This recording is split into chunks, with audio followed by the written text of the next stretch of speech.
ಕಷ್ಟ ಅಂದರೆ ನಿಮಗೂ ಗೊತ್ತಾ ಸರ್. 6 ತಿಂಗಳಿಗೆ ಹೆಂಗೆ ಸರ್ ಬಾಡಿ ಬಿಲ್ಡಿಂಗ್ ಮಾಡೋಕ್ಕಾಗುತ್ತೆ? ಅದಕ್ಕೆಲ್ಲ ಶ್ರಮ ಪಟ್ಟು ಹಿಂಗೆ ಆಗಬೇಕು, ನಾನು ದೊಡ್ಡ ಮಟ್ಟದಲ್ಲಿ ಬೆಳಿಬೇಕು ಅನ್ನೋದಕ್ಕೆ ಬಂದಿತ್ತು ಸರ್. ಇವರು ಇಂಥ ಟೈಮಲ್ಲಿ ನನ್ನ ಗಂಡ ಇಲ್ಲ ಸರ್. ನನಗೂ ದುಃಖ ಇದೆ. ಇಷ್ಟೊಂದೆಲ್ಲ ಕಷ್ಟಪಟ್ಟು 3 ವರ್ಷದಿಂದ ಮಾಡಿ ಅವ್ನು ಥಿಯೇಟ್ರಿಗೆ ಬಂದು ನೋಡಿಲ್ಲ ಅಂದಾಗ ನನಗೂ ಫೀಲ್ ಆಗ್ತಿದೆ ಸರ್.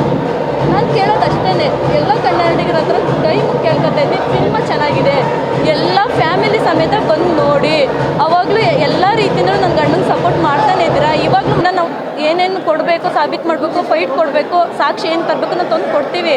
ಆದರೆ ಫಿಲಮ್ಮು ಅಂದರೆ ಯಾರಿಗೂ ಮೋಸ ಆಗ್ಬಾರ್ದು. ಪಾಪ ಪ್ರೊಡ್ಯೂಸರು, ಡೈರೆಕ್ಟ್ರು 3 ವರ್ಷದಿಂದ ಕಷ್ಟಪಟ್ಟಿದ್ದಾರೆ ಸರ್. ಈ ಫಿಲಮಿಗೋಸ್ಕರ ನಿದ್ದೆ ಊಟ ಏನು ಇಲ್ದಲ್ಲ ಕಷ್ಟಪಟ್ಟಿರ್ತಾರೆ.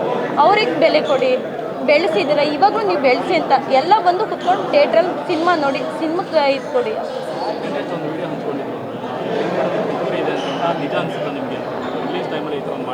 ಹೌದು ಸರ್. ಒಬ್ರು ಲೇಡಿ ಡಾನ್ ಇದ್ದಾರೆ, ಹೀರೋಗಳು. ಅದು ಯಾರು ನನಗೆ ಗೊತ್ತಿಲ್ಲ ಸರ್.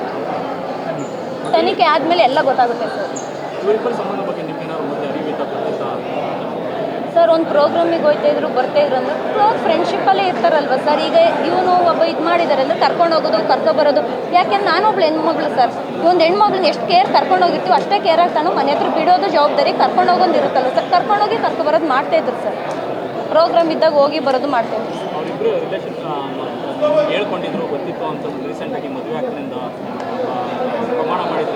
ಸರ್. ಅದೆಲ್ಲ ಗೊತ್ತಿಲ್ಲ ಸರ್, ಅದೆಲ್ಲ ಶೆಡ್ ಅಂತ ಸರ್. ಈಗ ಕೆಲವೊಂದು ವೀಡಿಯೋಸ್ಗಳೆಲ್ಲ ಬರ್ತಾ ಇದೆ ಸರ್. ಇದೇ ಬ್ಲ್ಯಾಕ್ ಮೇಲ್ ಅನ್ಸುತ್ತೆ ಅವಳದು. ಈಗ ಒಂದು ಕೆಲವೊಂದು ವೀಡಿಯೋಗಳೆಲ್ಲ ಬರ್ತಾ ಇದಾವಲ್ಲ ಸರ್. ಸಾಯ್ತೀನಿ ಅಂತ ಒಂದು ವಿಡಿಯೋದಲ್ಲಿ ಹೇಳಿದ್ದಾರೆ. ಸೊ ಇದಕ್ಕಿಂತ ಮುಂಚೆನೇ ಆ ಥರದ್ದು ನಿಮಗೆ ಬಂದಿತ್ತಾ? ಆ ಥರ ನಾನು ಸಾಯ್ತೀನಿ ಅನ್ನೋ ವಿಡಿಯೋ? ಇಲ್ಲ ಮೇಡಮ್, ನಾನು ಯಾವ್ದನ್ನೂ ನೋಡಿರಲಿಲ್ಲ. ಇದೆಲ್ಲ ಶೆಡ್ ಅಂತ ಮೇಡಮ್. ಈಗಲೇ ಯಾಕೆ ಫಿಲಮ್ ಒಬ್ಬ ವ್ಯಕ್ತಿ ಬೆಳೀತಾವನೆ, ಅವ್ರು ಏನಂತ ಹೇಳ್ತಿದ್ದಾರೆ, ಕ್ಲೋಸ್ ಫ್ರೆಂಡು, ಬೆಳಿ ಮಚ್ಚ ಅಂತ ಹೇಳಿದ್ದಾರೆ. ಈ